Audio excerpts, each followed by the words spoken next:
Ahora, bueno, en esta clase vamos a hacer la revisión de las pruebas finales, ¿ya? Tratamos de hacer un compilado de problemas de toda la materia que entra en la PAE. El primer problema de aquí dice que se trata sobre un cuadrilátero, ¿ya? No nos dicen si es un cuadrado, ¿cierto? Solamente nos dan las relaciones entre ellos, ¿cierto? Y nos preguntan, generalmente aquí nos van a preguntar algún ángulo o alguna medida de una longitud, ¿cierto? Dice aquí, en el cuadrilátero ABC de la figura, se da esta relación, pues, que AB es igual a BC. ¿Cierto? La medida de esos dos segmentos es la misma. Ahí yo marqué que AB es igual a BC, con esas dos rayitas. Y después dicen que AD es igual a BD es igual a CD. Y ahí también marqué, podría haber colocado una medida, por ejemplo, otra letra diciendo que son iguales, pero eso no conviene mucho, ¿ya? Entonces, yo al colocar esas relaciones aquí, inmediatamente me doy cuenta de que hay triángulos isósceles. Después dice que el ángulo CDB es 40 grados. Entonces lo coloqué ahí, CDB, 40 grados. Entonces el ángulo DAB, ¿cuánto vale? Yo le llamé ángulo alfa. Entonces ese ángulo alfa, me doy cuenta de que como los dos triángulos que están ahí son congruentes, ya que los segmentos de arriba, los que están marcados con la virgulina, ¿cierto?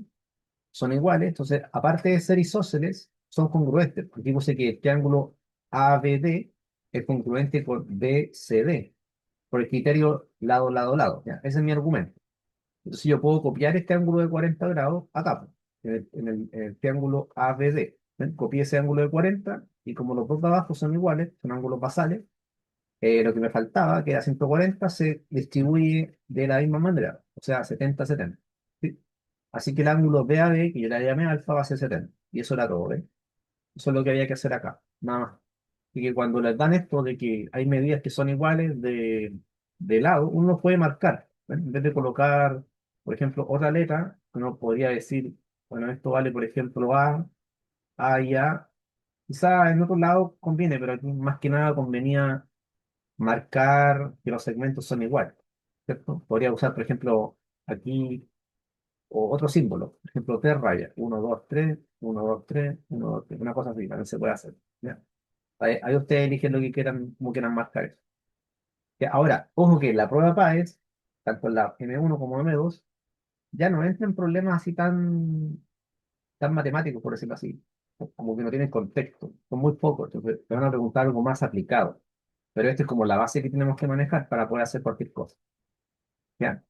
Después, en el problema 2, ese sí involucra que uno conozca muy bien el rombo. ¿Ya? Recordemos que el rombo es un paralelogramo. Veamos ahí en el resumen cómo era el paralelogramo, para poder después trasladar eso hacia acá. Lo de rombo aparece por ahí por la página 41. ¿Ya? Acá tenemos el rombo. Entonces, recordemos que el rombo es prácticamente tomar mi cuadrado y deformarlo un poco. ¿Sí? O sea, las medidas de los lados siguen siendo iguales, ¿cierto? Pero ojo que tenemos que las diagonales son perpendiculares, ¿sí? Además de eso, vemos que hay ángulos que son iguales. ¿Te das cuenta? Alfa, alfa, alfa, alfa, beta, beta, beta, beta. ¿Sí? O sea, las diagonales son bisectrices, además se cortan justo en la mitad, formando 90 grados, ¿sí? Y aquí tengo las fórmulas de perímetro ya. Pero lo principal acá es ver que, como es un paralelogramo, este ángulo que está aquí, que es 2 alfa más 2 beta, eso me da 180 prácticamente, ¿ven? O sea, lo que sucede acá es que son triángulos isósceles que están juntados por la base, ¿ya? Y eso tenemos que darnos cuenta. O sea, va a haber repetición de ángulo ahí. Entonces, ¿qué pasó acá? Yo puse, la figura solamente viene con este ángulo de 3x y x, me preguntan cuánto vale x, pero venía con esos datos, ¿no? Y yo como sé que es un rombo, puedo inmediatamente completar al medio con 90 grados, ¿se dan cuenta? Puse ahí 4 veces 90 grados, ¿ya? Entonces recordar que la figura viene con x aquí y 3x, y lo demás lo coloqué yo, ¿cierto? Entonces, ¿qué hago? Como si ustedes dan cuenta, había repetición de ángulo en la figura original, ¿no? ¿Cierto? Decía alfa, alfa, beta, beta. Entonces aquí completé x al frente igual, x, x, y aquí también podríamos completar 3x, 3x. Y aquí no ven. Por lo tanto, si yo me tomo, por ejemplo, este triángulo, me queda un triángulo rectángulo, ¿cierto? Así que estos dos ángulos que están acá van a ser complementarios, es decir, suman 90 grados. Ahí está la ecuación. Planteo la ecuación de espejo X y me dio en este caso un valor decimal, 22,5. Y eso era todo. ¿Sí? Pero ¿qué requería? Que yo recordara que el rombo forma 90 grados aquí en la intersección de las diagonales, ¿cierto? Y aparte que son bisectrices, para poder hacer la copia de ángulos, ¿se dan cuenta? Este 3X lo copié acá y el X de aquí también lo copié de otro lado. ¿Cierto? Eso es porque son bisectrices, ¿ya? Así que los cuadriláteros tienen cierta clasificación y una clasificación principal son los paralelogramos. Ahí ustedes iban a ver que solamente hay cuatro casos, como en la pregunta 3. Aquí yo puse que hay cuatro casos de paralelogramo: cuadrado, rombo, rectángulo y romboide. ¿Sí? No hay más paralelogramos, son solamente esos cuatro. Y después teníamos la otra clasificación que eran los trapecios y los trapezoides, ¿sí? Que a su vez se subclasificaban. Entonces, esta pregunta que es antigua de una PSU es bien profunda porque la pregunta me lleva a dominar muy bien estas figuras, ¿cierto? Porque si yo sé si los lados son iguales o si son perpendiculares diagonales, por ahí va. Entonces dice en la pregunta 3: ¿cuál de las siguientes proposiciones, esos son necesariamente verdaderas, en un paralelogramo ABCD de diagonales AC y BD? ¿Ya? Entonces me dan las diagonales para que yo haga el orden correcto de paralelogramo. O sea, los vértices tienen que estar escritos de manera correcta. ¿Se dan cuenta? A, B, C, D. Sí. Justo se escribió aquí, yo lo puse a favor del reloj. A, B, C, D. ¿eh? Y las diagonales serían entonces AC y BD. Está bien. ¿Sí? Entonces, en la primera dice, si AC es perpendicular, esa T invertida significa que forma 90 grados, y AC es distinto de BD, ahí está refiriéndose a que las diagonales son distintas. Entonces, ABCD es un rombo.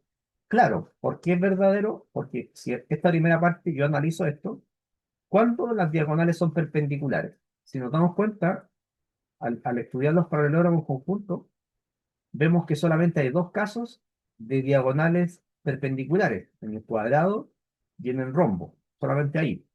En el rectángulo y en el romboide no son perpendiculares. ¿Sí?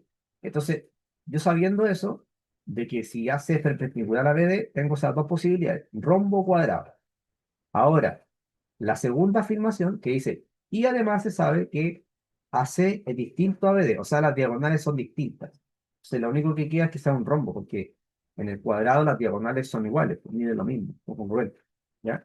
Por eso es verdadera la aseveración uno. Ya, ahí ustedes podrían incluso eliminar la alternativa 2 inmediatamente. ¿Ya? Después, en la aseveración 2 dice lo mismo, que son perpendiculares las diagonales, pero que son iguales los lados. O sea, AB es igual a BC. Y ahí no es conclusivo. No es conclusivo porque están diciendo que son iguales los lados, que AB es igual a BC.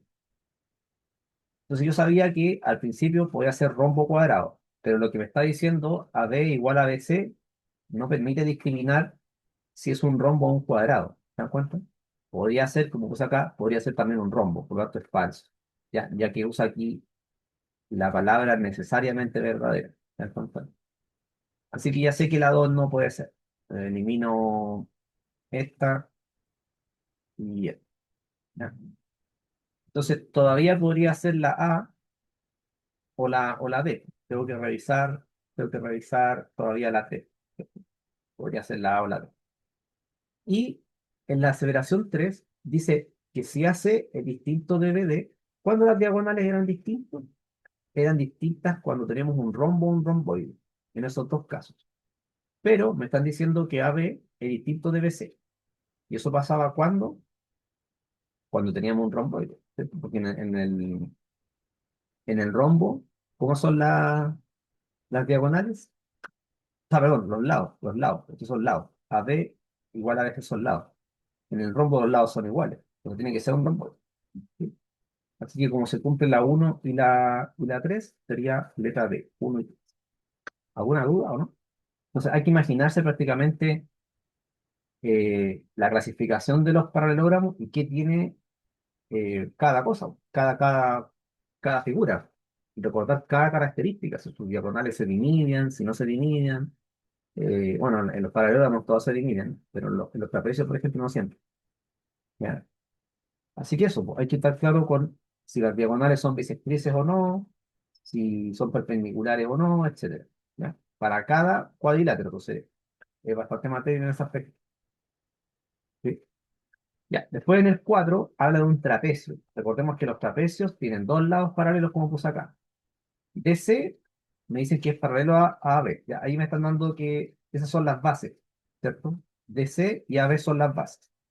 Luego un dato, el ángulo ADC es 120 y el ángulo DAC vale 20. DAC vale 20. Completé ahí, ¿ven? Con 120 y 20. Y me preguntan cuánto mide el ángulo CAD. CAD que yo le llamé X. ¿Qué es lo que pasó acá? Aquí lo que pasa es que yo puedo repetir este ángulo de 120, ¿ya? Este de acá se repite aquí. ¿Por qué se repite? Porque el trapecio, como tiene dos lados paralelos, va a pasar eso, pues, de que el ángulo que yo tengo aquí se va a repetir acá. ¿Te das cuenta? Eso es lo que sucede. Entonces, prácticamente este ángulo, que va a ser 60, va a ser 20 más X. ¿Sí? Los de aquí al lado, no sé, no puedo saber cómo son estos de acá, porque no dice que es un trapecio isósceles. Lo que sí tengo que mirar es solamente esta parte, ¿ya? Pero en el otro lado ocurre que, por ejemplo, este alfa que está aquí son iguales porque son alternos internos. Y este otro de acá va a ser igual a este, ¿cierto? Ese de ahí va a ser igual a este, porque serían también ángulos entre paralelos. ¿Sí? Entonces, 20 grados más x tiene que ser 60, así que x vale 40. Eso nomás. ¿Eh? Entonces, en varias figuras hay que utilizar el paralelismo. A pesar que el trapecio no es un paralelogramo, sabemos que sus bases son paralelas. Y eso era todo lo que había que hacer acá. ¿Ya? Hacemos el siguiente. Acá ya sigue con lo que es un trapecio. Dice AD es congruente a DC y eso es congruente a BC. O sea, estos tres lados son iguales. Entonces, este trapecio se llama trisolátero. El solátero es un trapecio que estos tres lados son iguales y la base mayor va a ser distinta. Obviamente, si no sería un cuadrado. ¿Ya? Y luego me dicen que AB es paralelo a ADC. ¿Ya? Eso para indicarme que son las bases. Y me da un dato que el ángulo ACB es 60. Entonces, el ángulo ADC, ¿cuánto mide? ADC yo le puse X. ¿Qué es lo que sucede? Como AD es igual a DC, yo puse que este ángulo alfa se repite acá, ¿ya? Se va a repetir. Entonces ya tengo una ley aquí que puedo escribirla, ¿ven? Que 2 alfa más X me da 180. Eso como por un lado. Por otro lado, yo tengo que alfa más 60 tiene que ser igual a X. ¿Por qué pasa eso? Que alfa más 60 tiene que ser igual a X, porque como es un trapecio, un trisólátero, este ángulo de acá tiene que ser igual a X. Eso es lo que estoy diciendo. ¿Ven? Por eso planteo esta segunda ecuación. Entonces, con esas dos ecuaciones, yo resuelvo el problema, porque sí, es un sistema de ecuaciones, ¿ya? Y eso yo creo que no tienen problema con eso, ¿ya? Basta que uno reemplace, aquí por ejemplo se despejó 2 alfa, se despejó 2 alfa acá, y se reemplazó acá, ¿ven? Se reemplazó aquí, nada más. ¿Cierto? Se multiplicó por 2, se despejó 2 alfa, y se reemplazó en la ecuación uno. Quedó una ecuación solamente en la variable x. Entonces, X dio 100 grados. Y eso es todo, ¿verdad? O sea, en muchos problemas de geometría vamos a ver que se forman ecuaciones de primer grado, sistemas de ecuaciones de primer grado y también ecuaciones de segundo grado. ¿Ya? Así que hay que estar claro con el álgebra cuando se aplica a la geometría. Eso era todo, ¿se dan cuenta? Entonces, conocer los teoremas básicos de geometría y luego aplicar el álgebra. ¿Ya? Y ahí a veces está la dificultad porque de repente uno tiene problemas no en la geometría misma, sino en el álgebra que se involucra, que pueden ser un sistema de primer grado, segundo grado, etcétera, ¿ya? ¿Alguna duda hasta ahí o no? ¿No? Ya. Bueno, este problema, el 6 apareció en una PSU vieja y el tema es que no viene con dibujo. ¿Se dan cuenta? Se requiere que yo conozca muy bien el rombo. Dice, cuando se mide el perímetro de un rombo, cuyas diagonales, ¿cuánto mide, perdón, el perímetro de un rombo, cuyas diagonales miden A y B centímetros? ¿Sí? Entonces, dibujé el rombo, puse que sus lados miden X cada uno, y a mí me están preguntando el perímetro. Esa es la pregunta final, po. O sea, 4X. ¿Sí? Escribí aquí la diagonal principal, que es la mayor, y la menor. Aquí da lo mismo cuál es la mayor y la menor, ¿cierto? Yo elegí que A va a ser la mayor y B la menor, ¿cierto? Y como se dividen, quedaría a medio, X de medio y de medio. ¿Qué es lo que hago? Hago el teorema de Pitágoras en algún triángulo de ahí. Por ejemplo, en este triángulo puedo hacer Pitágoras, ¿sí? Porque es un triángulo rectángulo. ¿Sí? Por eso es importante recordar que las diagonales en el rombo son perpendiculares. Y eso me lleva a esta ecuación. ¿Se dan cuenta? Hago Pitágoras, me queda esta ecuación que dice que x cuadrado sería la hipotenusa de ese triángulo, es igual a la suma de los cuadrados de los caretas. ¿Ya? Desarrollo, ¿cierto? Hago ahí el álgebra, me queda que x va a ser la raíz cuadrada de a cuadrado más b cuadrado, todo eso dividido en dos, y luego como tengo el valor de x, reemplazo arriba y saqué el perímetro. ¿Ves? Pero acá entonces queda lo más importante, que yo hiciera un dibujo. Que yo hago un dibujo y después voy a poner ahí esta medida, a medio y a medio. Por eso puedo hacer el teorema de Pitágoras. ¿Sí? Porque yo no podía ocupar, por ejemplo, este triángulo. No sé si es rectángulo acá, no, y de hecho no es, porque como es un rombo, aquí va a haber un ángulo, lo más probable es que no sea recto. ¿Te das cuenta? Entonces, eso es lo principal. Prácticamente yo parto al revés, es decir, yo parto por acá, pienso en lo que necesito. Yo necesito, para sacar el perímetro, la medida del lado. Pero ¿cómo encuentro el lado? El lado X del rombo. A través de algún cálculo que involucra en este caso Pitágoras. Pero no perder de vista la pregunta principal. La pregunta principal, ¿cuál es? El perímetro del rombo. Si fuera, por ejemplo, el área del rombo, sería súper fácil porque sería el producto de las diagonales dividido en dos. Si fuera el área del rombo, sería A por B partido por 2. Listo. Nada que hacer. ¿Sí? Pero como es perímetro, es mucho más largo. Habría que sacar la medida del lado X y ahí la pega mía, ¿cuál es? Colocar que esa medida tiene alguna letra. X. Yo puedo poner lo que quiera, menos A y B. ¿Cierto? ¿Alguna duda hasta ahí? ¿No? Ya.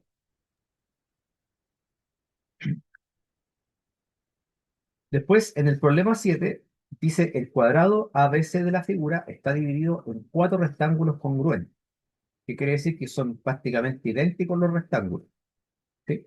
Si cada uno de los rectángulos tiene un perímetro de 20 centímetros, ¿cuánto mide el área del cuadrado? Entonces, yo dije que este lado del cuadrado vale X. Y estos pedacitos chicos van a ser X cuarto, porque como también mide X, se divide en cuatro partes iguales. Lo otro que podría decir es que cada pedacito chico vale X, entonces este largo vale 4X, como quiera, da lo mismo. Al final igual va a llegar a la respuesta.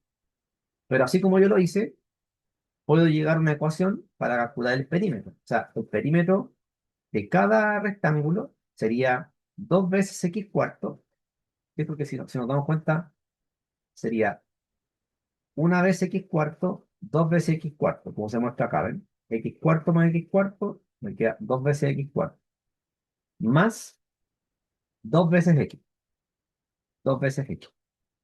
Y eso me permite sacar el valor de X, porque a mí, como dato que me están entregando, es el perímetro, ¿ya? Ese perímetro de 20 centímetros es el dato que me permite calcular el valor del cuadrado, del lado del cuadrado, X. ¿Cuánto me dio? 8. Si yo tengo eso, estoy listo, porque mi pregunta principal es el área del cuadrado. Esa es la pregunta principal, ¿se da cuenta? Lo demás es como accesorio, como el camino que tengo que hacer, pero no tengo que perder de vista que yo, si quiero calcular el área del cuadrado, necesito ya sea su lado o la diagonal, o como quiera. El tema está en que esta es mi pregunta principal. Entonces digo, ahora, ¿cómo me la ingenio para sacar el valor de X? Ah, me dan un dato que es el perímetro del rectángulo chico. ¿Eh? Esa es la manera de pensar, ¿se dan cuenta? Yo parto con mi pregunta principal y trato de reconstruir el camino hacia atrás, ¿sí? Porque si no voy a estar viendo para algún lado, me voy a perder. Tengo que saber dónde voy. ¿Dónde yo voy? A encontrar X, que es el lado del cuadrado, ¿ya? ¿Dudas hasta ahí? ¿No? Un poquito. Ya. Miremos este, que también es un problema antiguo.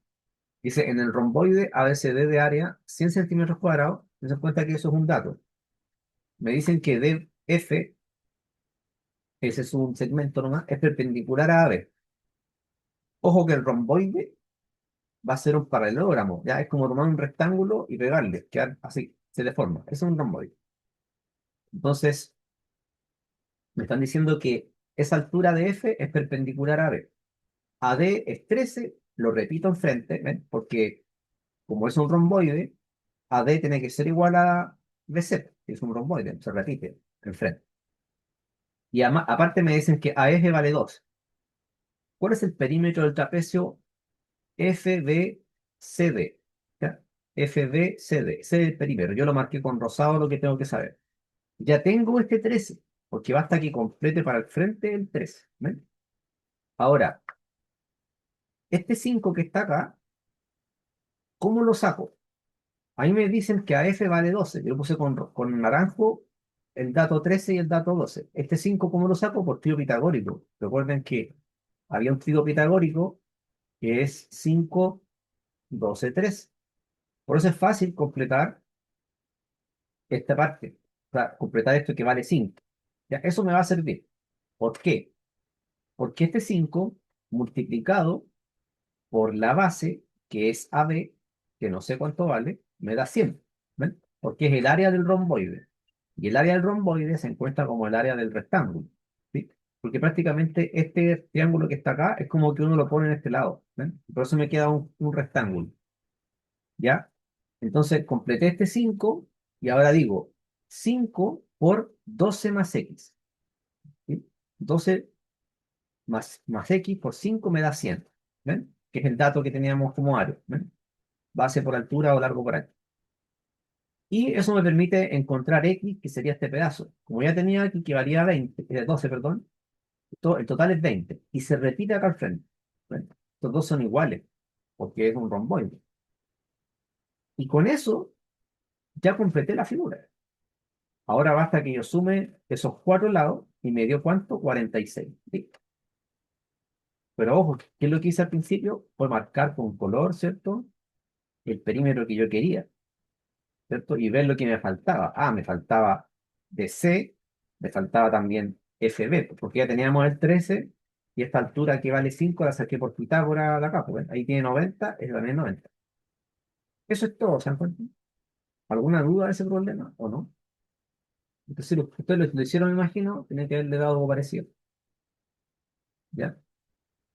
Ahora, en el siguiente problema, ya este es distinto, porque va a ser un ejercicio de números.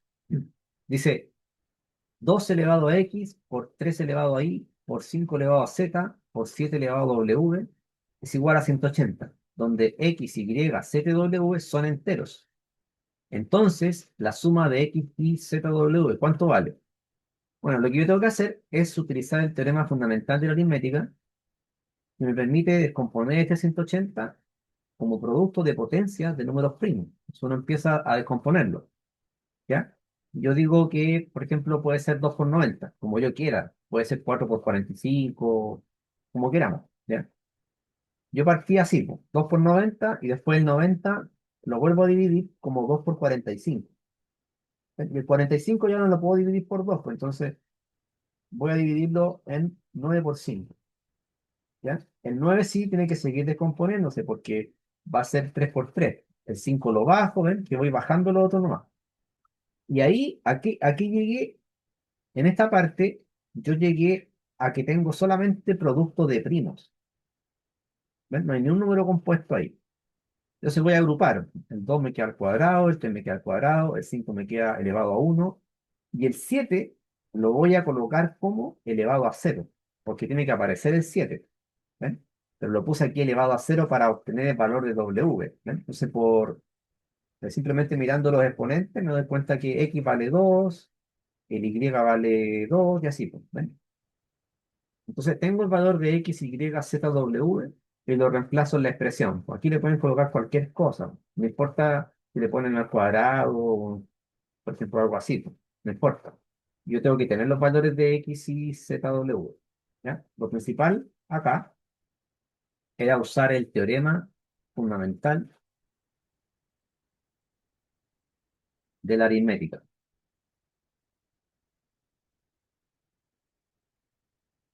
Ese teorema me permite entonces descomponer el producto de factores primos, ¿cierto? Eso está adelante, está como en la página 6 por ahí, creo que está, acá, mira, un poquito más adelante. Acá está. ¿Lo ven ahí o no?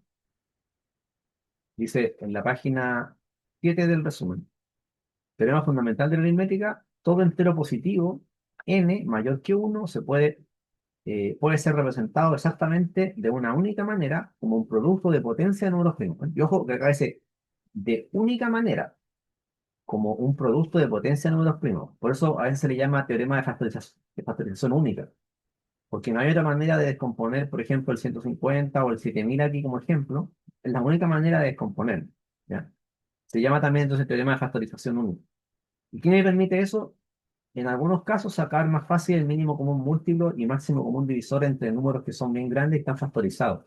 O sea, a ustedes si le dan dos números factorizados, es fácil sacar el mínimo común múltiplo y el máximo común divisor, si lo tienen, ¿ya? Por los métodos que se explican acá. ¿Ya? Eso. Bueno, en el otro problema que viene es simplemente resolver una ecuación exponencial. ¿Alguna duda del problema 9 o no? No. Ya. En el problema 10 de esta prueba, ustedes tienen una ecuación exponencial. Y en esta ecuación exponencial no vamos a tener tanta dificultad porque yo puedo igualar las bases. Cuando no se pueden igualar las bases implica logaritmo. Pero acá yo puedo igualar las bases. Tengo una base que es 0,01, ¿ya? Y la otra base es 100. Entonces yo puedo convertir este 0,01 en 100. Fíjense acá. 0,01 es 1 partido por 100. Pero eso es lo mismo que 100 elevado a menos 1, ¿cierto? Porque es el recíproco de 100, ¿ya? Por lo tanto, se puede escribir reemplazando esto aquí mismo, vamos a escribirlo acá, el 100 a la menos uno lo voy a reemplazar acá. Ahí ven.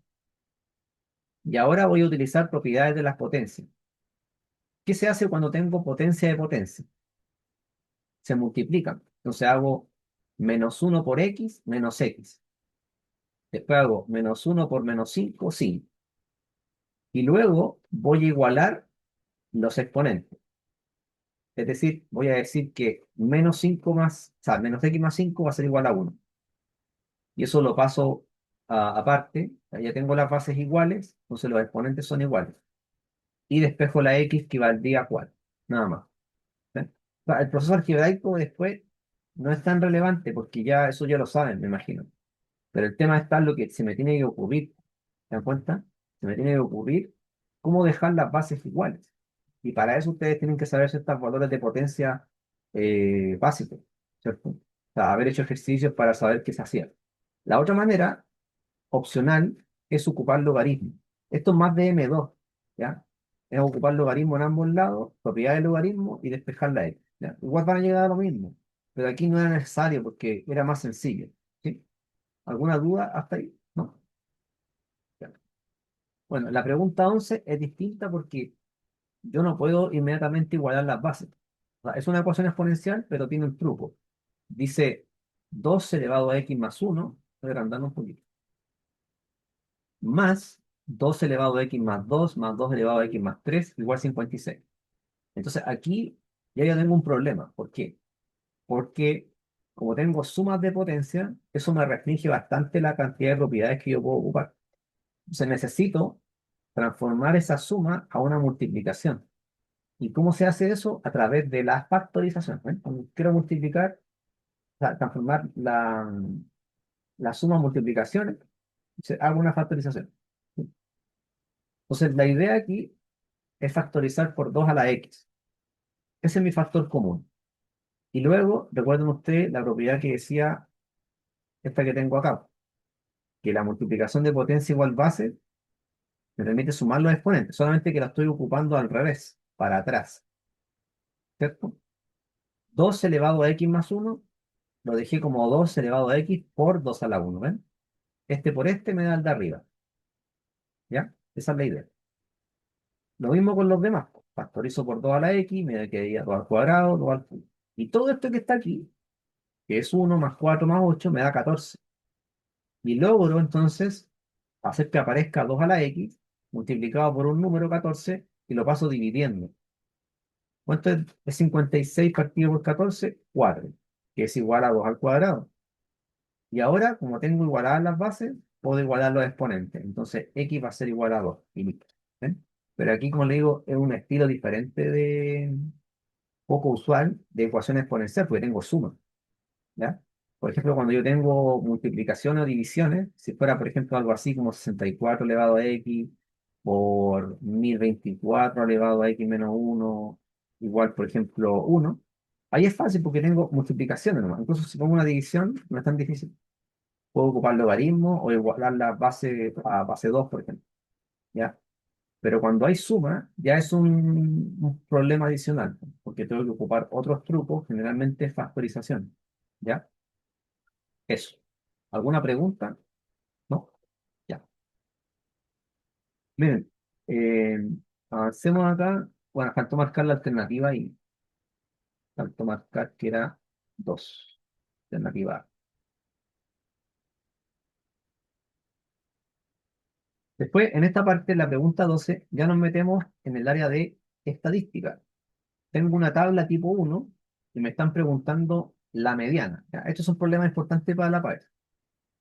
Primero, tengo que fijarme de que me entregan solamente las clases. Acá, estas son las clases y la frecuencia.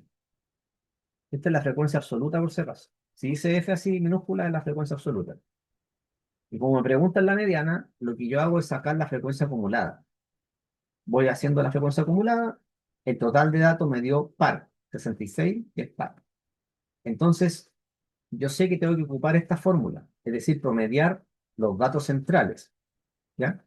Entonces calculo n medio. ¿Cuánto vale n medio? Sería 66 partido por 2, 33. Y ese 33 es una posición que yo busco acá, en la frecuencia acumulada, ¿ya? Entonces, ese x33 lo debo buscar acá. Y es justo el último 15. El último 15 tiene la posición 33. Así que el x33 va a ser 15. ¿Y cómo calculo este otro término? Es el que está al lado, el dato 34, el x34, va a estar en la otra clase, ¿ven? Se pasó porque aquí llega hasta el 33, pues el dato 34 va a estar acá. Por lo tanto, el dato 34 va a ser 20. Y esos datos se promedian. O sea, el dato 15 con el 20, sus valores son 15 y 20, se promedian y me da 17,5. Y ahí está la mediana. ¿Ven? Entonces, recordar que siempre cuando es par, la fórmula va a ser esta. Esta fórmula se ve un poco rara, pero lo único que está diciendo es que se promedian los dos datos centrales. En cambio, cuando el n es impar, yo le puse aquí esto, por ejemplo, si fuera n65, ¿cierto? Si n vale 65, se ocupa esta fórmula, porque va a haber un dato en el medio. Entonces, sería 65 más 1 partido por 2. ¿Cuánto me da eso? 66 partido por 2, 33. Y ese sería mi mediana, inmediatamente. Se hace lo mismo, se busca la frecuencia acumulada, pero ya habría uno solo en el medio, no dos. ¿Sí? Eso es todo. ¿Ven? Para este tipo de tabla donde la variable es discreta y tengo una frecuencia aquí absoluta, incluso le podrían haber dado la acumulada nomás, ¿cierto? Como sea. ¿Sí? ¿Alguna duda o no? Ese es el proceso que tengo que realizar entonces para sacar la mediana en este caso. Bueno, este es un poquito antiguo, fácil el problema, porque me dicen que tengo estos triángulos y me preguntan cuáles son semejantes. Para que sean semejantes, basta que usted compruebe que tienen dos ángulos iguales, por el criterio ángulo-ángulo. Entonces uno completa aquí, por los datos que le daban, ¿ya? Los que están con morado creo que son los originales, y los verdes son los que completé, po. O sea, los triángulos tienen ángulos 70, 80 y 30. Son todos semejantes entre sí. Así que sería la letra D. ¿Ya? Después la pregunta 14 va a estar enfocada a el área de números. Dice que tengo que saber este valor, raíz cuadrada de menos 3 al cuadrado. Y ahí lo que uno hace es utilizar esta fórmula, que es la raíz cuadrada de x cuadrado va a ser el valor absoluto de x para todo x lo real.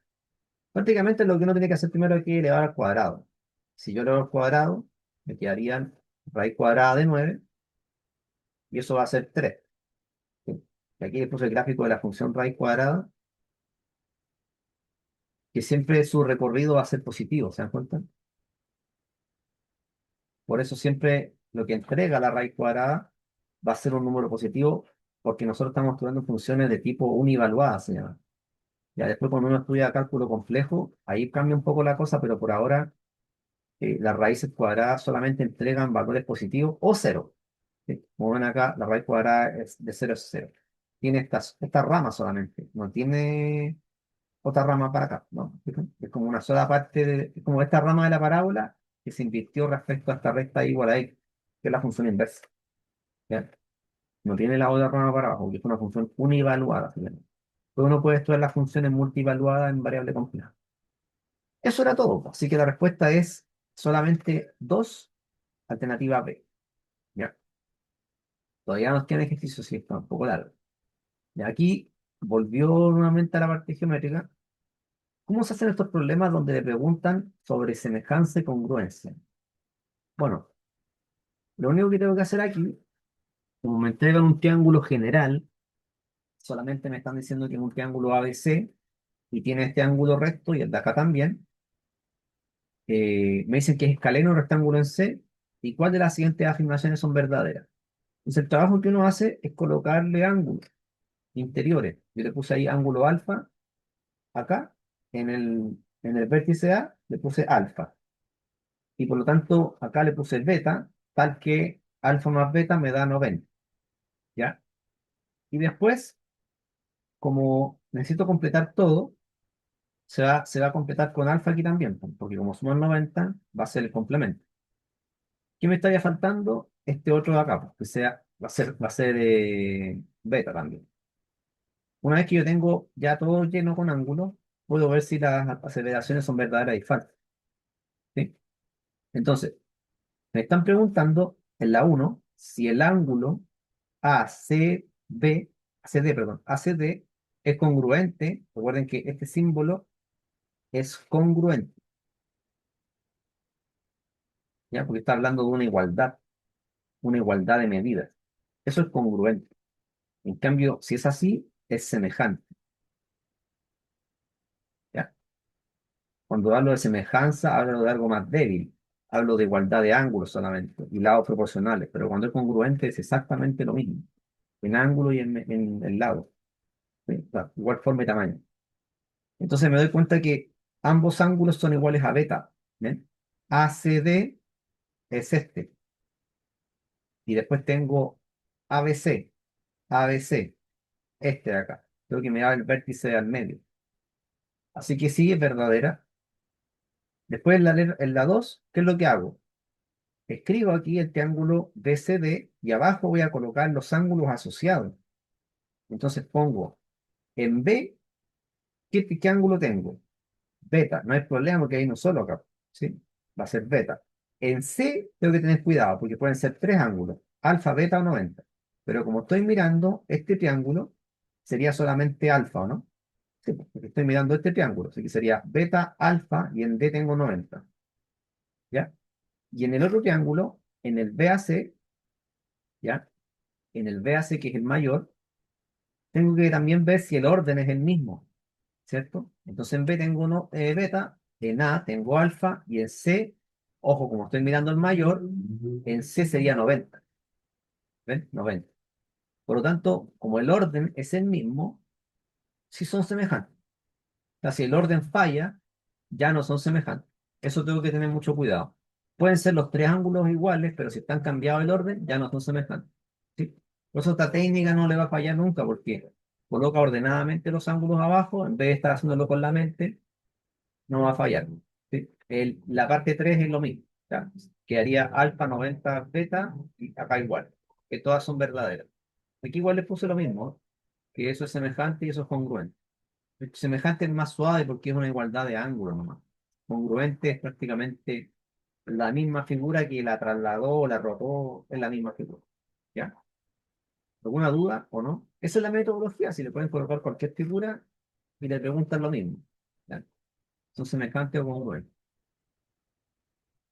Ya miren, aquí en la pregunta 16 dice la recta L1 y L2, sería L1 y L2, son paralelas y los trazos DB, este es D y este es B, y AE se cortan en C. Ese es el punto de corte. Entonces, el triángulo ABC, que es el de abajo, es semejante al triángulo DS en su orden. ¿Ven? Aquí, importante lo que está diciendo el ejercicio, que es en un orden específico.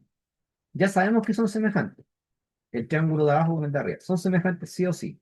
Porque si nos damos cuenta, hay ángulos que se repiten. Yo aquí le puse alfa, beta, gamma. Alfa se repite acá abajo. Ese alfa se repite ahí. Lo voy a colocar con color. Alfa se repite aquí porque son alternos internos. Asimismo, también se repite el ángulo beta. ¿Dónde se repite? Acá, alterno interno. Y gamma sería puesto por el vértice, también es un ángulo común. ¿Sí? Entonces, como me están diciendo, el triángulo ABC, tengo que seguir ese orden. Coloco los ángulos abajo, alfa, beta, gamma, y abajo yo empiezo desde acá. ¿Se dan cuenta? Empiezo desde aquí. Pongo alfa, beta, gamma y veo, en alfa, ¿qué tengo? A, tengo E. Después, en beta, ¿qué tengo? D. Y en C tengo gamma. Así que esa es la manera de hacerlo, ¿se dan cuenta? Y así no se van a equivocar. Porque una metodología ordenada, ¿cierto? No, lo puedo ocupar siempre, ¿ya? Porque a veces el orden va a ser bien complicado, le pueden poner la figura rotada. Entonces hay que tener una metodología que no falle, ¿ya? Que es colocar abajo los ángulos en vez de hacerlo mental. ¿Sí? ¿Alguna pregunta hasta ahí o no? Suelen ser las preguntas de semejanza y congruencia las más difíciles en geometría, ¿ya? Después, aquí nos pasamos ya a estadística. Esta es una pregunta bien vieja. La pregunta 17. Esta prueba es un poco larga, pero hagamos lo que podamos. Ya. Miren, aquí, en esta pregunta 17, es una pregunta bien vieja porque involucra que yo sepa muy bien reconocer lo que hay en el gráfico. ¿Se encuentran? Dice, el gráfico de la figura representa la superficie de los 5 océanos del mundo en millones de kilómetros cuadrados. ¿Cuál de las siguientes aceleraciones? Esos son verdaderos. Primero voy a ver el gráfico, miren. En el eje X tengo las clases que son 5, son los nombres de los océanos, ¿cierto? Pacífico, Atlántico, Índico, Antártico y Ártico. Y en el eje Y tengo millones en kilómetros cuadrados, es decir, el área o la superficie de cada océano. No es frecuencia, ¿sí? Porque si fuera frecuencia sería otra cosa. Y ahí no podría sacar el promedio. Entonces lo que yo tengo ahí es un área asociada. ¿Ya? Tengo un área asociada a esas variables, porque Pacífico, Atlántico, etcétera, es una variable cualitativa nominal, pues el nombre de cada océano. Y lo que yo tengo asociado es otra variable a cada nombre de océano, ¿cierto? Es su área o superficie. Entonces yo sí puedo sacar un promedio, que eso me lo preguntan en la 2, ¿no es cierto? Ya veamos la uno. Dice, la superficie del océano Pacífico es 10 veces la superficie del océano Ártico. Eso es fácil, ¿cierto? 18 por 10, 180. No hay un problema con eso. Después en la 2 hay que hacer un promedio. Si se dan cuenta, en la 2 uno dice 180 más 100 más 80 más 20 más 18. Ahí está. Dividido por 5 me dio 79,5. ¿Aproximadamente 80? Sí. ¿Se podía promediar? Sí, porque lo que tiene en el eje Y, lo digo de nuevo, no es frecuencia, es una variable cuantitativa continua, los millones de kilómetros cuadrados, que está asociada a esta variable nominal. ¿Se dan cuenta? Si fuera frecuencia no se puede, pero se tiende a confundir la gente. Si fuera frecuencia, es distinto. Así que yo puedo sacar el promedio de área, ¿ya? Es como cuando uno saca el promedio de nota, ¿no? Sí, sí. Después en la 3 dice, el océano Atlántico y el océano Pacífico cubren más del 70% de la superficie de los océanos. Sumé esas dos áreas. 100 más 180 me dio 280. El área total me dio 398. Eso sería el 100%.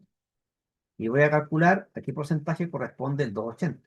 Hago la regla de 3, 180 por 280 partido por 398, me dio 70,35%. Así que era verdadero, ¿ven? Lo pasaba por un poquito al 70%, por un 0,35%. Así que es verdadera, ¿ven? Todas son, aquí faltó colocar que era verdadera esta vez, ya, pero son todas verdaderas. ¿Alguna pregunta o no? No. Más que nada había que ser rápido acá. Había que ser rápido en esta pregunta. Esta es una antigua pregunta de PSU y yo creo que todavía es válida. Por eso esta la estamos haciendo. En la PAE va a ser un poco distinto porque son más aplicados los problemas, pero todos estos problemas nos sirven. ¿Ya? Por ejemplo, el problema 18 y el problema 19, que son de semejanza, son más de M2, son más complicados. ¿Sí? Pero igual nos sirven para M1. Dice, sea el triángulo ABC semejante al triángulo DEF. ¿Sí? Ese es un dato que nos da, una verdad. Y dice, y las longitudes de los lados sean las indicadas en la figura.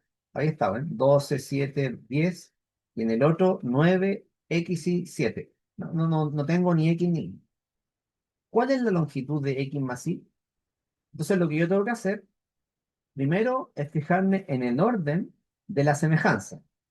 ¿Ven? A, B, C, D, E, F. Entonces, el orden que yo tengo me permite decir que este 12 se relaciona con el 9. El 7 está asociado al X. Son sus homólogos, ¿ven? Prácticamente es el que le corresponde. Uno dice, el que le corresponde es el homólogo, el que resulta de amplificarlo. 12, si lo amplifico o simplifico, como quiera mirarlo, le da 9. La misma idea con el 7. El 7 está asociado con X y el otro sería el 10. Este valor 10 con el Y están asociados, ¿sí? Son lados homólogos. Si fuera otro orden, es más complejo, ¿sí? Pero como justo están derechito la figura, es fácil ver el orden. Pero eso es lo que va a cambiar, por ejemplo, en el problema 19. Está girada la figura y puede ser una reflexión, ahí se complica la cosa. Pero acá está ordenadito, entonces, ¿qué es lo que yo hago? Hago una regla de 3. Digo, 7 partido por X es igual a 10 partido por Y, por ejemplo. Eso se puede hacer. Pero yo no parto con eso, porque si yo parto con esto, tengo dos variables. No se puede, si tengo dos incógnitas. Entonces parto con una que yo conozca. Voy a partir así. 12 partido por 9 tiene que ser igual a 10 partido por y. Ven, aquí está. ¿Y para qué hago eso? Para despejar inmediatamente el valor de y. ¿Ya? O sea, hago la regla de 3, 9 por 10 partido por 12, ¿me dio cuánto? 15 medios. Y ese valor de y que encontré me permite entonces ahora reemplazarlo acá y despejar la x. ¿Ven? Entonces me dio que x vale 21 sobre 4 y como me están preguntando la suma, basta que yo sume esos dos y listo. Pero lo más importante acá era la relación que tengo en los rectángulos. El orden que yo hago la relación es muy importante, porque si no lo hago en orden, estaré equivocado. ¿Ya? ¿Cómo yo sé si es en el orden correcto? Por el orden de la semejanza. Se dan cuenta aquí que el segmento AB está asociado con DE, ¿sí? Eso me lo da inmediatamente el orden de acá, pues, ¿sí? BC está relacionado con EF, se dice que son homólogos, que uno es proporcional al otro, ya sea achicarlo o agrandarlo. Pero lo más importante entonces aquí es eso. Lo demás es álgebra nomás. La pregunta 19 es muy parecida. Dice, según los datos en la figura, ¿cuál es la longitud de AC? ¿Sí? ¿Cómo yo sé aquí que estas figuras son semejantes? ¿Sí? ¿Cómo yo sé? Porque fíjense que tiene un ángulo acá que es M. Ese M es el mismo. ¿Se dan cuenta? ángulo M es el mismo.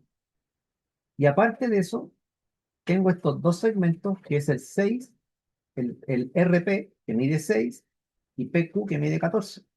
Entonces, prácticamente, este triángulo, si yo lo multiplico por 2, me da este triángulo, ¿no? ¿Se entiende la idea, no? El ángulo se preserva. Obviamente, el ángulo no se multiplica por 2, se multiplica a los lados nomás. 7 por 2, 14. 3 por 2, 6. El ángulo se mantiene igual. Por lo tanto, voy a darme cuenta de que este segmento, el segmento AC, que sería 3x menos 6, si yo lo multiplico por 2, ¿qué me tiene que dar? 3x. Y esa ecuación, al resolverla, si yo hago esto por esto, resuelvo, me da que x vale 4. Pero esa no es la respuesta de final, porque yo tengo que sacar a c. O sea, reemplazo el x4, el x reemplazo 4, y me da que vale 6. ¿Sí? Y después lo puedo corroborar, porque si x vale 4, al reemplazar aquí, me dio 6, y acá me daría 3 por 4, 12. 6, si lo multiplico por 2, me da 12. Bien, está correcto. Así que está correcto el problema, ¿eh? Porque lo puede comprobar. Comprobar que 12 es el doble de 6. ¿Ok? Prácticamente el primer triángulo, si lo amplifica por 2, le da el otro triángulo que sería el PQR. ¿Ya? Entonces, pero ¿cómo yo sé que son semejantes? Porque la razón de semejanza es la misma, ¿te das cuenta? 7 se convierte en 14, el 3 se convierte en 6 y el ángulo es el mismo. Es decir, yo estoy ocupando el criterio lado, ángulo, lado. De semejanza, obviamente. ¿Qué quiere decir ese criterio lado, ángulo, lado? Que si yo tengo los dos lados que son proporcionales y el ángulo del medio igual, sería entonces semejante a la figura. Eso veámoslo en el resumen. Está por la página 40, por ahí, a ver, más adelante. Acá está, ¿ven? Criterio lado, ángulo, lado. Tengo dos lados que son proporcionales y el ángulo que está justo entre ellos es el mismo. Por ejemplo, acá. ¿Ven? Ah, este es de congruencia, ¿verdad? Estaba acá. Este es de semejanza. Hay otro también de semejanza. Lado, ángulo, lado. Aquí, ¿ven? Tengo, y para acá. Ahí está. 60 es el mismo ángulo. 12, si por ejemplo lo divido por 3 me queda 4. O multiplicar por un tercio, lo mismo. 21, si lo divido por 3 también me da lo mismo, 7. ¿Ven? O sea, me refiero a que ocupé la misma constante de transformación. 21 por un tercio, 7. 12 por un tercio, 4. El ángulo no se multiplica o divide por... No, tiene que ser el mismo ángulo, por si acaso. Es una pregunta pilla. ¿Ya? Entonces ese fue nuestro argumento para decir que son semejantes. Y después hice el ejercicio, pero tenía que asegurarme de que eran semejantes. ¿Ya? Eso. A este lo vamos a saltar porque es la misma idea de la semejanza. Este también. Quiero ver ahora este, miren. Este de acá, que es el 24 sobre proporcionalidad. Y de ahí nos pasamos a la otra prueba. Este de proporcionalidad dice, 8 empleados hacen un trabajo en 20 días. Para hacer el mismo trabajo en 5 días, ¿cuántos empleados más se van a necesitar o se necesitarán? Yo tengo aquí que es el mismo trabajo, eso se mantiene constante. ¿Se dan cuenta? Por sacar algo es constante. Y aquí hay una proporcionalidad inversa. ¿Cómo me doy cuenta de eso? Solamente conociendo la realidad. Que si tengo más trabajadores, se demoran menos. Eso como se sabe de antes. Entonces, 8 obreros se demoran 20 días. X obreros, 5 días. ¿Ya? X es lo que tengo que sacar. Y en este caso hago flechas hacia el lado, porque es una proporción inversa. Y multiplico lo que hay ahí en el camino, ¿cierto? O sea, 8 por 20 igual a la multiplicación del otro camino, que sería x por 5, 5x. Y luego despejar la x. ¿Por qué se multiplica así? Porque es inversa. No es como en la directa que estábamos arriba. Por ejemplo, acá, como es directa, hago este por este, igual a este por este. No, aquí es distinto, porque es inversa. Entonces hago la multiplicación hacia el lado, ¿ven? El producto es constante. Despejando entonces x me dio 32. Pero esa no es la respuesta, porque me están diciendo para hacer el mismo trabajo, ¿cuántos empleados más se necesitarán? Entonces, como yo ya tenía 8, me faltan 24 nomás, ¿cierto? Eso era. Ojo con la pregunta. Ahora, en la 25 ya es más complicado. Esta podría ser una pregunta de M2, porque hay tres variables. ¿Sí? Dice, 9 obreros construyen una casa en 10 meses, trabajando 8 horas diarias. ¿Sí? Entonces me dice, obreros, tiempo en meses, y este es el tiempo de la jornada laboral, porque son 8 horas diarias. ¿Ven? O sea, hay dos tiempos, el tiempo total en meses y la jornada laboral, que es el tiempo diario. ¿Cuántos obreros en las mismas condiciones de trabajo? Ahí se refiere como que los trabajadores hacen lo mismo, son homogéneos, ¿sí? Son iguales los trabajadores. Se necesitan para construir la misma casa, en la casa la dejo contar, en 5 meses, o sea, tengo que demorarme la mitad de tiempo, pero ahora van a trabajar, incluso van a trabajar menos. Entonces se dan cuenta que están trabajando menos tiempo diario y más encima tienen que demorarse la mitad del tiempo total. Entonces, obviamente, va a ser más la cantidad de obreros, ¿cierto? Que te voy a contratar. Eso ya como intuitivamente sabemos que tiene que pasar eso. Entonces aquí coloco una tabla donde las tres variables van a ir acá indicadas, meses, obreros y horas diarias. Coloco los datos que me dan, ¿ven? 10 meses, 9 obreros, 8 horas diarias. Abajo, 5 meses, X obrero, lo que tengo que sacar, y la jornada laboral de 6 horas diarias. Y veo la relación de proporcionalidad entre las variables contiguas. Entre meses y obrero, sabemos que eso es inversa, como la de arriba, ¿no? Más obreros, menos se demoran. Y entre obrero y horas diarias, también es inversa, porque esta es jornada laboral, ¿cierto? Pero tengo que pensar en un trabajo constante, es hacer la misma casa. Entonces, es como que meses no existiera. Solamente pienso en estas dos, obreros y horas diarias. Si trabajan más horas diarias, voy a necesitar menos obreros. ¿Me das cuenta? Entonces, también es inversa. Cuando sea inversa, entonces hacemos flechas para el lado. ¿Sí? En ambos casos hacen flechas para el lado. Y multiplico cada camino. Entonces, mi primer camino sería 10 por 9 por 8 como está acá, ¿ven? Y se iguala a la multiplicación del otro camino, 5 por x por 6, 5 por x por 6. ¿Ven? Y despejo la x. Ahí juego con la división, pum, me dio 24. Entonces ya sabíamos que tenía que ser más que lo que teníamos antes, que eran 9 obreros. ¿Ven? Casi el triple, ¿no? Claro, porque si tienes que demorar la mitad del tiempo y más encima trabajando 2 horas menos cada día.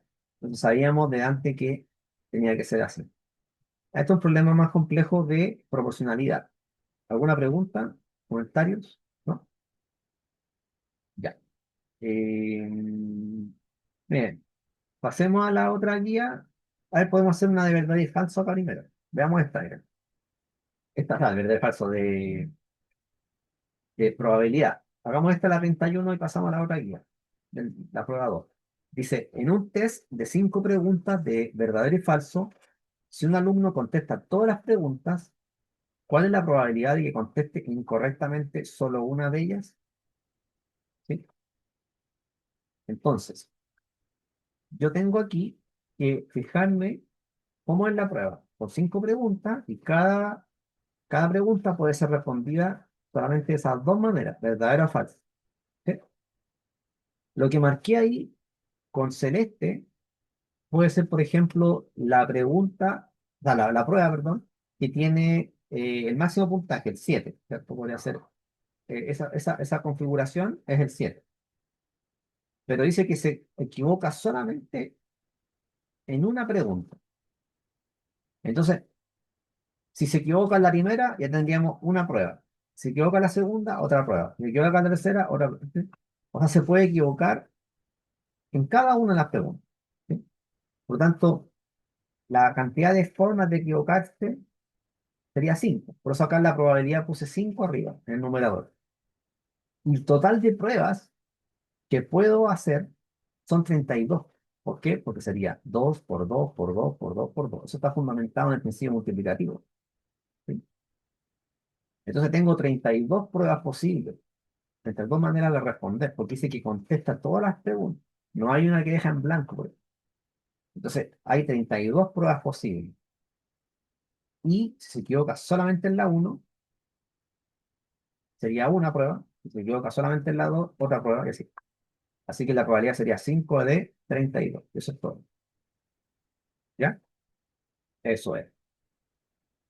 Después, bueno, estas de preguntas de M2 no las vamos a hacer. ¿Ya? Estas de con combinatorio no es necesario. Eso es para la M2. Pasemos a la otra prueba. En la prueba 2 también es un compilado de los cuatro ejes. ¿Ya? Vamos acá. Miren, la pregunta uno es sobre operaciones binarias. Le dan dos operaciones binarias. Dice A, rombo B, es la raíz cuadrada de la suma. Y tiene otra operación binaria que es C, operado con ese símbolo que es el teta mayúscula, creo. ¿Eh? ¿Y qué se hace? Se calcula la raíz cúbica de la diferencia. ¿Eh? Raíz cúbica de la diferencia. ¿Cuál es el resultado de esa operación? 6 rombo 3 más lo que continúa acá abajo. 10 teta 2. Se hace por separado, ¿ven? Hago 6 rombo 3. El A sería 6, el B es 3, reemplazo, me queda raíz cuadrada de 9, 3. Y en el caso de la otra operación, 10 operado con el 2, con este símbolo teta, quedaría raíz cúbica de 10 menos 2, ¿cierto? El C vale 10 y el D vale 2. Raíz cúbica de 8, exactamente 2. Hago el cálculo, 3 más 2, 5. Listo. Pero hay que tener clara la relación entonces entre las operaciones. ¿Qué significa esto? Son operaciones binarias. Yo le podría colocar, por ejemplo, sacar 32 rombo 4. ¿Qué se hace ahí? Raíz cuadrada de 32 más 4, raíz cuadrada de 36, 6. Cosas así se pueden hacer, ¿ven? Reemplazar nomás, cuando le den operaciones binarias o ternarias. Después en este otro problema, en el 2, es una multiplicación, ¿sí? Esa multiplicación se reduce bastante si yo me acuerdo de los productos notables. Por ejemplo, esta primera parte, a cuadrado más ab más b cuadrado por a menos b, eso es una diferencia de cubos. Recuerden que la diferencia de cubos se puede factorizar de esta manera. ¿Ven? X cubo menos Y cubo es con esta fórmula. Y la suma de cubo con la fórmula de arriba. ¿Ven? Este menos se repite aquí. Es decir, este menos se repite acá. Y si aquí es menos, aquí va a estar cambiado a más, el del medio. Los de la esquina siempre son positivos. Estos dos siempre son positivos. Pero el del medio va a ir con signo cambiado, ¿eh? Y arriba, la misma historia. De aquí es más, y aquí va a ir cambiado a menos. Y uno puede comprobarlo. Haciendo todas las multiplicaciones, los cuatro términos al medio se eliminan y quedan solamente las esquinas, que serían los cubos. ¿Ya? Hay que conocer muy bien esas dos factorizaciones. Por lo tanto, la primera parte, si yo hago todas esas multiplicaciones, me dio a al cubo menos b cubo. Y ahora, ¿qué quedó? Una suma por su diferencia. ¿Ven? Me quedó a a la sexta menos b a la sexta. Potencia de potencia se multiplican las exponentes. Listo, eso es todo. ¿Ya? Habría que multiplicarlo. Incluso si uno no sabe los productos notables, ese producto notable que le mostré, basta que yo multiplique y le va a dar igual. No es necesario aprenderse. En este caso. ¿Ya? Pregunta 3. Ya, aquí déjenme explicarlo un poquito. En esta pregunta dice, si se lanzan dos dados, ¿cuál es la probabilidad de que sus caras superiores, perdón, muestren un número distinto? ¿Cuándo hay un número distinto? Al tirar dos dados. Justo lo que no está en la diagonal, ¿cierto? Aquí están todos los casos. Aquí yo puse el dado uno y acá tiene el dado 2. Para abajo el dado así, ¿ven? Y se combina, se hace el producto cartesiano y me da esto. Entonces, ¿cuántos casos me sirven? Que dé distinto. Sería 36 menos estos 6 son 30. 30 de un total de 36 casos, nada más. Así que me daría 5 6. Sí, eso era todo. Pero hay que tener claro este cuadro. Yo se los puse ahí en el libro. Está, veamos acá en el libro. Por ahí, creo que las 60, no más atrás, aquí. Acá está, ¿ves? 59. Este cuadrito entonces, que es el espacio muestral de lanzar dos dados, tienen que conocerlo muy bien. Porque le pueden hacer cualquier pregunta acá, po. La probabilidad de que ambos sean primos, que ambos sean compuestos, que al menos salga un 5. Son las típicas preguntas que han hecho otras veces en el Vende. ¿Ya? Eso. Bueno, la pregunta 4 no la voy a hacer porque es la misma que hicimos de 180, solo que acá le ponen 240 y hace una combinación lineal, pero la misma idea. Aquí también, pues, ¿eh? Nuevamente, una ecuación exponencial muy parecida, se dejan las bases iguales. En este caso, el 001 se convertía a base 10 y el 1000 se convertía a base 10 también. Pero este me interesa más el problema 6 que era de estadística. Dice aquí, la tabla muestra las frecuencias de las edades de los alumnos. Esa es frecuencia absoluta. ¿Sí? Le pusieron un eje mayúscula, pero es frecuencia absoluta. De cuarto medio de un liceo. ¿Cuál de las siguientes afirmaciones, esos son verdaderas? ¿Ya? Esto debería ser F minúscula por si acaso. Ahí. Entonces, la moda es 17 años. Tengo que fijarme que la mayor frecuencia es 20. ¿Cierto? Por lo tanto, es verdadero que la moda es 17 años. ¿Cierto? Así que con eso yo podría eliminar inmediatamente la alternativa B. ¿Cierto? Como la uno es verdadera, no puede ser la B. Ahora, dice, el 20% del curso tiene 18 años. Para eso nosotros tenemos que sacar el total de datos. Y como también me están preguntando en la 3 la mediana, era bueno sacar la acumulada. Voy acumulando, la primera es la misma, y voy sumando así, hasta llegar al 35. 35 datos en total. Y digo, 35 es el 100%. ¿Y cuántos tienen 18 años? Son solamente 7.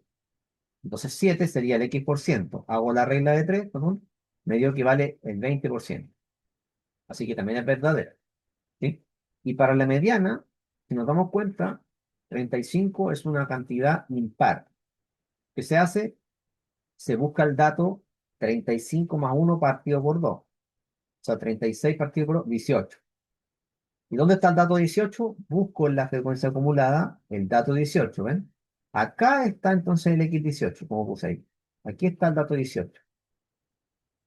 En la posición 18 me refiero. Así que sería 17. Inmediatamente, este 17 va a ser la mediana. ¿Se dan cuenta que en este caso la moda es igual a la mediana? Podría ser una pregunta la número 4. ¿La moda es igual a la mediana? Puede ser verdadero o falso. Y si también eh, quisieran preguntar de la media aritmética, tendría que hacer el cálculo del promedio. Sería multiplicar la clase por la frecuencia, pum, y dividido por 35. ¿Alguna duda?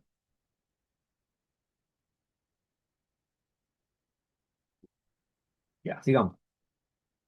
Bueno, esto ya lo sabemos hacer, pero voy a mostrarlo de manera general. Este problema también es de semejanza, al igual que de la prueba 1, pero le dan un ángulo, ¿ya? Le dan ese que es 55. Entonces completo toda la figura con 35 grados y 55, donde se repita lo que corresponda. ¿Se dan cuenta que en el anterior era alfa y beta nomás? Acá, miren.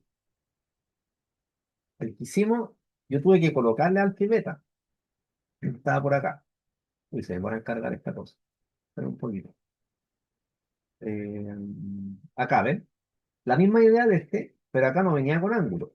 Yo le puse alfa y beta, pero en este viene con, obligadamente, usarlo con 35 y 55. ¿Ya?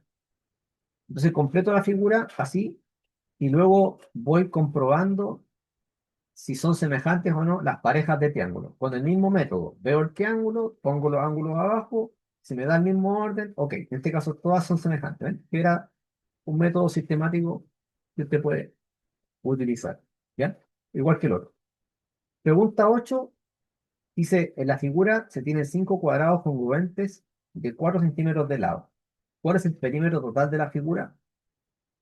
Miren, aquí ustedes van completando con 4, pero aquí tenemos un problema, porque no sabemos si esa figura, el cuadrado de arriba, está centrado o no. No se sabe. Entonces, si estuviera centrado es fácil porque le queda 2 y 2, ¿o no? Pero no se sabe si está centrado el cuadrado superior. Entonces yo puse aquí x y aquí sería 4 menos x, ¿sí? Porque ya tenemos que este pedazo vale 4. Entonces, este pedacito con este otro pedacito debería sumar 4. Así que sería x y aquí 4 menos x. Sumo todos esos bordes. ¿Cuántas veces se repite el 4? 9 veces, más este pedacito que sería x, más este otro pedacito que es 4 menos x, se va el x, y al final me quedó 40.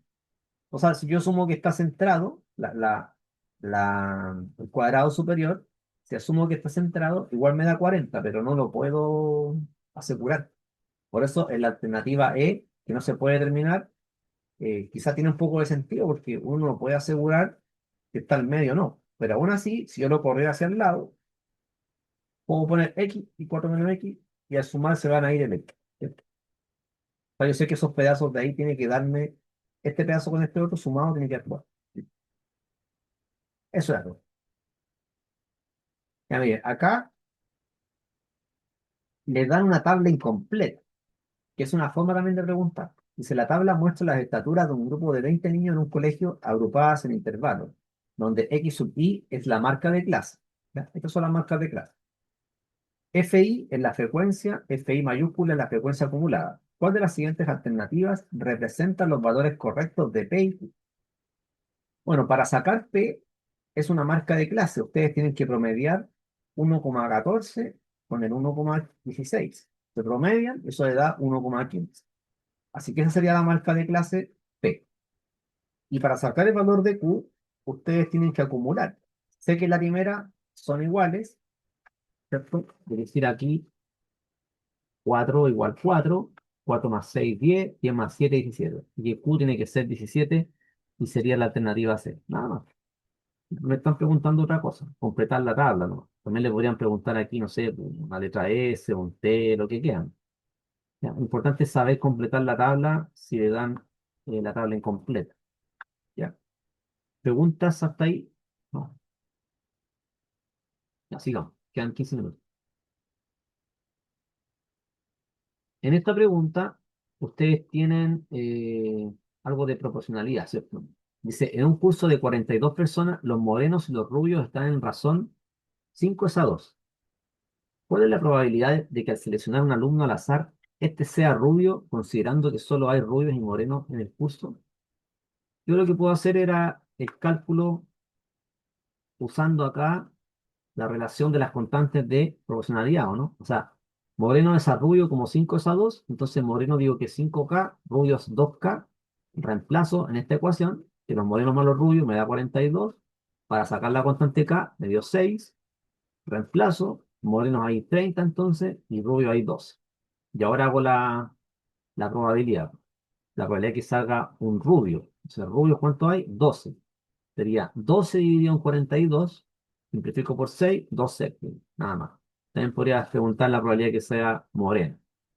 Pero ahí ustedes ocupan esta metodología que era usar la constante K. Como es una suma, es fácil, ¿cierto? Cuando es producto, otras cosas se complica, pero ustedes ya saben, si le dan una proporción, pasar a esto de la constante K, lo pueden hacer. Miren, este no lo voy a hacer también porque ya sabemos cuál es la metodología, solo que le colocan una circunferencia aquí. ¿Para qué?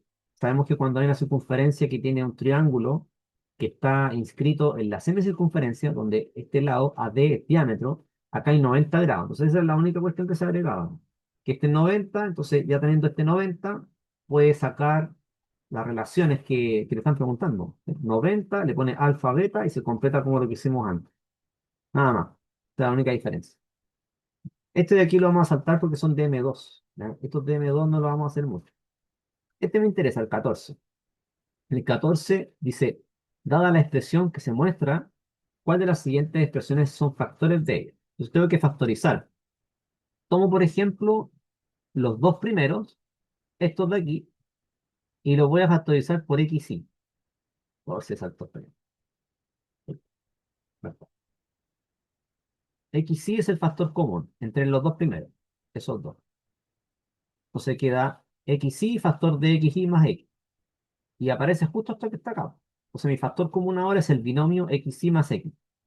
Entonces coloco XY más X, factor, y afuera este X va acá. Y ahí todo esto que está acá está multiplicado por uno. ¿Se dan cuenta? Está multiplicado todo eso por uno. Así que, como todo está multiplicado por uno, va a ir un uno acá. Pam. Luego, esto de aquí se puede volver a factorizar por X. Saco un X como factor común y queda X por Y más uno y por lo que tenemos al principio que no se puede factorizar más. Así que ahí tengo los tres factores y ahí queda irreductible. ¿Eh? Así que solamente la uno y la 3 corresponden a factores de esta expresión. Nada más. Eso era todo. ¿No? Pero el tema está en cómo factorizo la expresión, con la dificultad del problema. Ya, recordar eso. Y ya también lo vamos a saltar. Este también es de M2. M2, M2. Este sistema cuadrático no se nos va a preguntar. Eso ya no entra. Este me interesa. Este problema. El 23, porque es de reflexión. Había que hacer un dibujo porque la pregunta viene solamente en palabras y números. Dice si el punto menos 1,2 se refleja en torno a la recta x igual a 2. ¿Vale? O sea, eje y, eje x, ¿ya? Y esta recta que está con naranjo es x igual a 2. Se refleja entonces ese punto que está acá, en el menos 1, 2, ahí está el 0, con respecto a esta recta x igual a 2. ¿Qué distancia tengo desde el punto a la recta? 3, ¿cierto? Porque me preguntan la imagen, ¿dónde va a quedar? Entonces ese 3 lo copio al otro lado, 3, así que va a quedar desde el 2, 3 hacia la derecha. Así que quedaría en el 5,2. La altura, que es 2, queda igual, por eso no cambia. ¿Ven? Lo importante acá hacer un dibujo, y esa es la recomendación. Pues, lleven una regla sencilla a la prueba, ¿ya? Porque esa regla les puede ayudar a hacer estos dibujos que, si la pregunta viene así, tengo que hacer un dibujo. O sea, si no lo hace con dibujo, le va a costar mucho, ¿ya? Siguiendo con el problema 24, este es simplemente una reflexión o simetría axial. Puede ser reflexión o simetría axial. Uno puede hacer el dibujo nomás y darse cuenta que le va a dar la alternativa D. Nada más, viendo los cuadritos, cómo se repiten. Fíjense que este punto se transforma en ese. Esto de acá va a quedar ahí, ¿cierto? Simetría axial, como un espejo plano. Esta la vamos a saltar. Esta me interesa porque tiene que ver con la función lineal de afín. Tengo una recta L1 que es 2x menos y menos 3 igual a 0 y la recta 2 menos x menos 2y más 10 igual a 0. Entonces se cumple una de las siguientes alternativas. Lo que uno hace, como está en su forma general, es pasarlo a la forma principal. Te dan cuenta que lo que hice aquí fue despejar la y. Esta es la forma principal,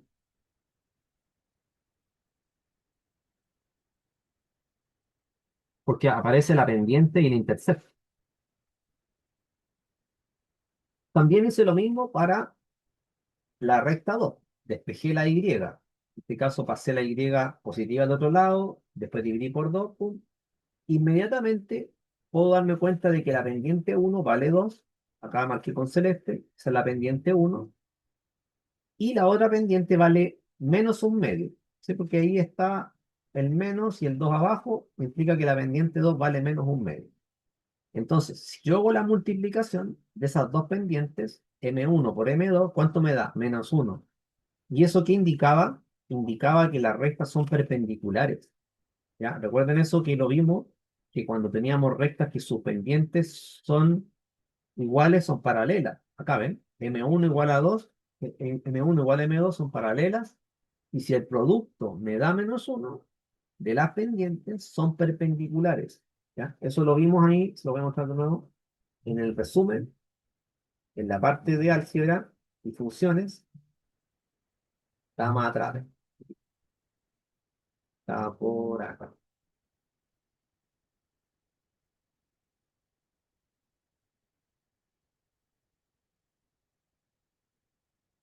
Por aquí estaba. Espera, acá está, ¿ven? En la página 30. Dice, dos rectas son paralelas si solo si sus pendientes son iguales. Se escribe de esa manera. L1 paralela a L2, si solo si M1 igual a M2, como se muestra ahí, ¿ven? Ahora, estas dos fórmulas que están escritas están en su forma general. O sea, ni tampoco general porque no está igualado a cero, pero no está despejada la I. La idea es despejarla ahí para darnos cuenta que es la misma pendiente. En este caso, las pendientes al parecer son -1, ¿ya? Y en este otro caso, dos rectas son perpendiculares. Dos rectas son perpendiculares si el producto de sus pendientes es -1, ¿ya? L1 perpendicular de 2 sí, solo sí, faltó per sí. Por eso, sí, claro. Si el producto de sus pendientes es -1, ¿ya? Ahí hay que ver las ecuaciones. Y cuando no se cumple ninguna de las dos es porque se cortan en cierto ángulo, ¿ya? Y no puede ser, ¿ya?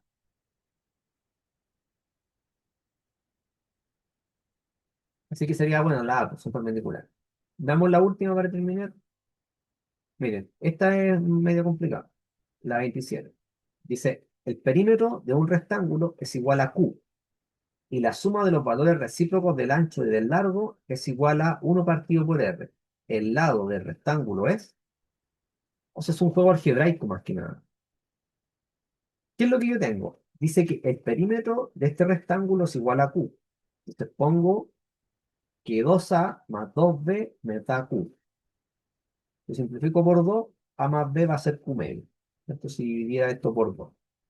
Por otro lado, me dicen que la suma de los recíprocos, que el recíproco al final es inverso multiplicativo. Inverso multiplicativo. 1 partido por A más 1 partido por B me da 1 partido por R.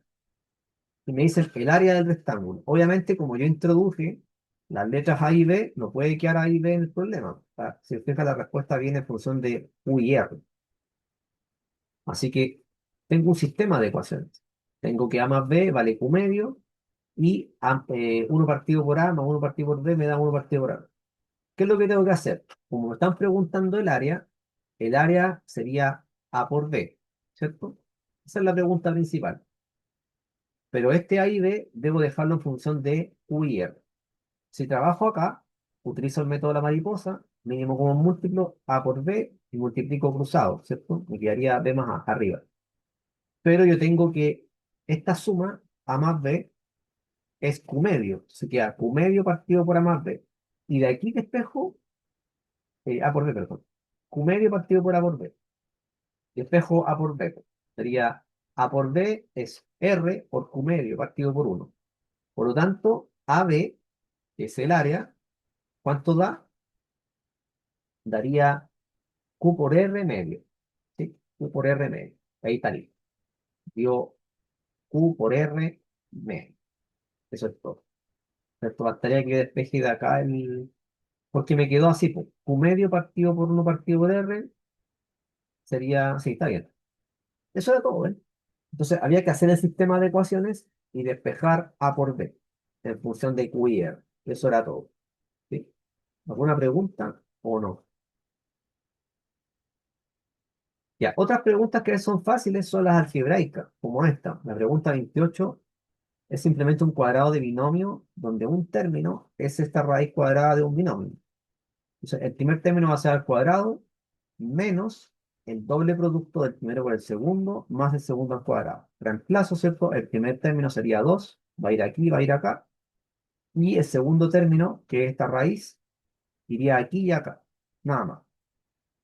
Luego, desarrollo. 2 al cuadrado, 4. Aquí se multiplica 2 por 2, 4. La raíz queda intacta. Y aquí anulamos la raíz con el cuadrado. Quedaría solamente la cantidad subradical x cuadrado menos 1. Puedo reducir el menos 1 con el 4, 3. El x cuadrado se baja y menos 4 la raíz también se baja. Nada más. Eso era todo. Entonces de repente aparecen preguntas fáciles, así que son algebraicas como para ganar algunos puntitos. ¿Ya? Hagamos esta última, que es la 31, que también es de proporcionalidad y hay que saberlo. Dice, dos secretarias editan tres libros de 200 páginas en 20 días. ¿Ven que hay tres variables? ¿Cuántos libros de 600 páginas editarán seis secretarias en 10 días? ¿Ya? Pero ojo que estas 600 páginas, la, la que nos están dando, se mantiene constante prácticamente, porque dice que dos secretarias, perdón, editan tres libros de 200 páginas, o sea, son las mismas 600 páginas, ¿cierto? Ya, en 20 días. Entonces, eso nosotros lo podemos anotar acá. Dos secretarias, está ahí, ese dos, este dos. Tres libros de 200 páginas, son 600 páginas al final, ven que lo dejo en función de páginas. 20 días. ¿Cuántos libros de 600 páginas? Ahí coloco X para que me dé la cantidad de páginas. Editarán seis secretarias en 10 días, o sea, en la mitad del tiempo. Primero me doy cuenta que las secretarias con las páginas es una proporción directa, ¿cierto? Entre más secretarias van a editar más páginas. Y la cantidad de páginas con la cantidad de días también va a ser una proporción directa, ¿cierto? ¿Por qué? Porque eh, para editar más páginas requiero más tiempo, ¿cierto? ¿Entiendes eso, no? Para editar más páginas voy a requerir más días. Así que también es directa. Cuando sea directa, recuerden hacer flechas cruzadas.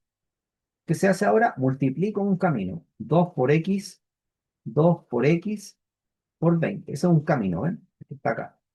Y hago la multiplicación del otro camino.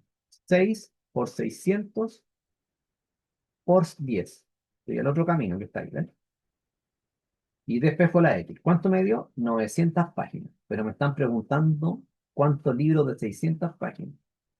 Y al final sería 1,5 libros, ¿cierto? Porque 1,5 por 600 me da 900. Eso era todo. ¿Sí? Eso había que hacer. Y ahí estaríamos listos. Sería la A. ¿Ya? Bien, con eso yo creo que estamos listos por hoy. Si se tienen algunas preguntas, ¿tienen algunas preguntas o no?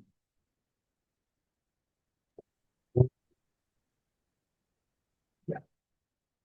Entonces, les queda a ustedes trabajar en lo que queda. No, no queda mucho, pero